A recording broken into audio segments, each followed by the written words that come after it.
Magandang umaga po mula rito sa Pag-asa Weather Forecasting Center. Narito na ang lagay nating panahon ngayong araw nga ng Lunes, January 22, 2024. Sa ating latest satellite images, makikita ho natin na patuloy ang epekto ng northeast monsoon o itong hanging amihan at inaasahan natin lalong-lalo na sa mga susunod na araw ay patuloy na makakaapekto at lalakas pa itong hanging amihan na maaaring makaapekto hindi na lamang dito sa Luzon at maaari itong umabot hanggang sa Kabisayaan. Samantala naman, sa iba pang bahagi ng ating bansa, makararanas pa rin ng mga isolated rain showers and thunderstorms, partikular na sa bahagi ng Visayas at dito sa may bahagi rin ng Mindanao. Sa ngayon nga, base sa ating pinakahuling mga datos, ay wala pa rin tayong nakikitang anumang low pressure area na maaring maging bagyo sa mga susunod na araw. Wala pa tayong LPA na minomonitor sa loob at labas ng Philippine Area of Responsibility.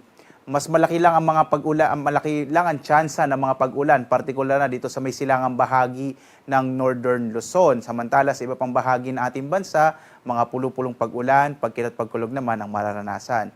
Dito sa Luzon, inaasahan natin ang malaking tsansa ng mahihinang pag-ulan, partikular na sa bahagi ng Batanes, kasama rin yung Apayao, Cagayan, kasama yung Babuyan Islands, dulot yan sa patuloy na paglakas ng northeast monsoon o hanging amihan. Samantala, sa nalalabing bahagi ng Northern Luzon, yung Ilocos Region, nalalabing bahagi ng Cordillera at ng Cagayan Valley, kasama din itong Central Luzon, Calabarzon at Kamaynilaan, inaasahan natin yung posibilidad ng pulupulong maihinang pag-ulan pero dahil pa rin sa epekto ng northeast monsoon, posibleng patuloy ho na medyo malamig pa rin yung gabi na ating mararanasan.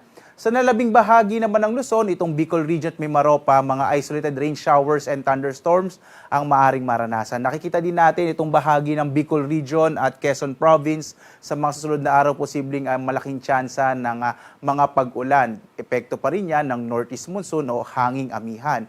Yung agwat nga ng temperatura natin sa Lawag nasa 24 to 30 degrees Celsius, sa Tuguegarao hanggang 32 degrees Celsius, sa Baguio 15 to 23 degrees Celsius, sa Kamaynilaan 24 to 30 degrees Celsius, sa Tagaytay 21 to 28 degrees Celsius, habang sa Legazpi hanggang 30 degrees Celsius.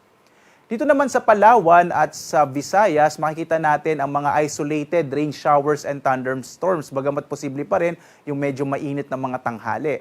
Agwat ang temperatura sa Calayan Islands, 24 to 32 degrees Celsius. Sa Puerto Princesa naman, 24 to 32 degrees Celsius. Sa Iloilo, 20 to 30 degrees Celsius, habang hanggang 30 degrees Celsius sa Cebu. At sa Tacloban, hanggang 30 degrees Celsius.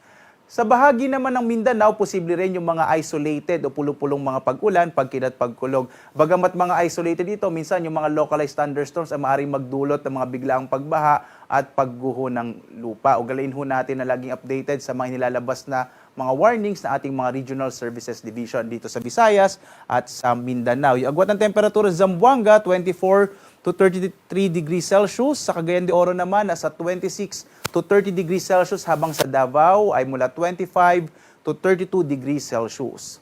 At dahil nga sa hanging amihan, may nakataas pa rin tayong gale warning. Ito yung babala natin sa malalakas na pag-alon ng karagatan.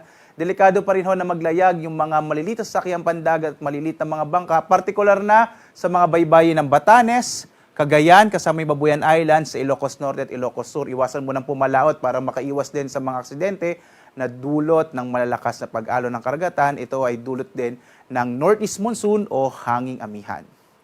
At narito naman ating inaasahang magiging lagay ng panahon sa mga susunod na araw dito sa Kamaynilaan, sa Baguio City at Legazpi. Inaasahan natin yung patuloy na epekto ng northeast monsoon o hanging amihan, habang sa Legazpi, sa bahagi ng Bicol, ay posible ang mas malaking tsansa ng mga pag-ulan pagdating ng araw ng Miyerkules at Huwebes, dulot ng northeast monsoon. Yung agwat nga ng temperatura natin sa Metro Manila mula 23 to 30 degrees Celsius. Sa Baguio, maaari pang bumaba ang temperatura mula 14 to 23 degrees Celsius, habang sa Legazpi City ay mula 23 to 30 degrees Celsius.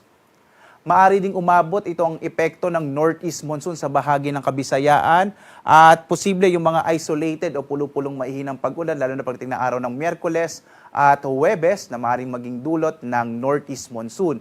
Sa Metro Cebu, yung agwat ng temperatura 24 to 31 degrees Celsius. Sa Iloilo naman, nasa 25 to 30 degrees Celsius. Habang sa Tacloban naman ay mula 24 to 31 degrees Celsius.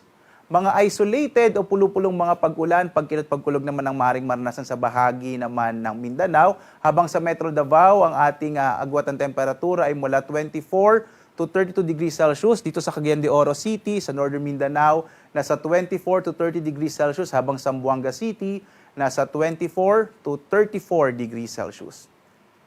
Ang araw natin nagsisikat mamayang 6:25 na umaga at lulubog, ganap na 5:50 ng hapon.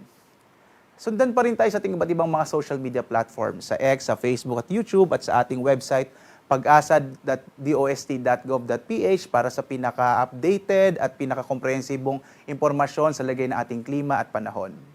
At live na nagbibigay update mula dito sa Pag-asa Weather Forecasting Center, ako naman si Obet Badrina. Maghanda tayo lagi para sa ligtas na Pilipinas. Maraming salamat po sa inyong pagsubaybay.